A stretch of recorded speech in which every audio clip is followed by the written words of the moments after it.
Hey everyone, Mr. Wolfe here in this video, and I'm going to be going over scenario number 2. So this is the mad batter problem. Our goal is to figure out which ball will experience the greater change in velocity, the machine or the baseball player.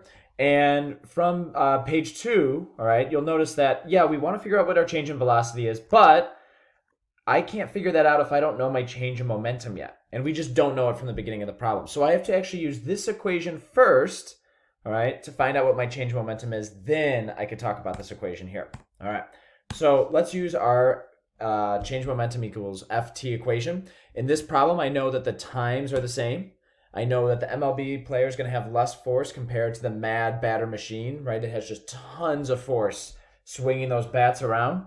And so as a result, all right, both balls experience the same time, but the mad batter experiences more force, so the ball is also going to experience a greater change in momentum. So I'm using this equation right here. Now notice that this is really kind of the same explanation as scenario 1, right? The difference now is we need to take it a step further because the problem's not asking about change in momentum, it's asking about change in velocity, all right?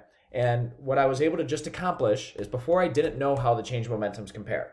Now I do. Now I know that the mad batter has a greater change in momentum. So what I can do now is I could use my other equation, right? Change in momentum is equal to mass times change in velocity. And I know that both baseballs have the same mass, right? But if the MLB player, all right, has, or let's say the mad batter machine has a greater change in momentum and they have the same mass, then the mad batter machine is gonna hit the ball with a greater change in velocity, all right?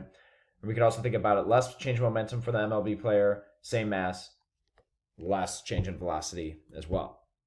All right, so I've been able to answer my question. The mad batter machine is going to have a greater change in velocity, and therefore it's going to go a further distance, just like we saw in the video.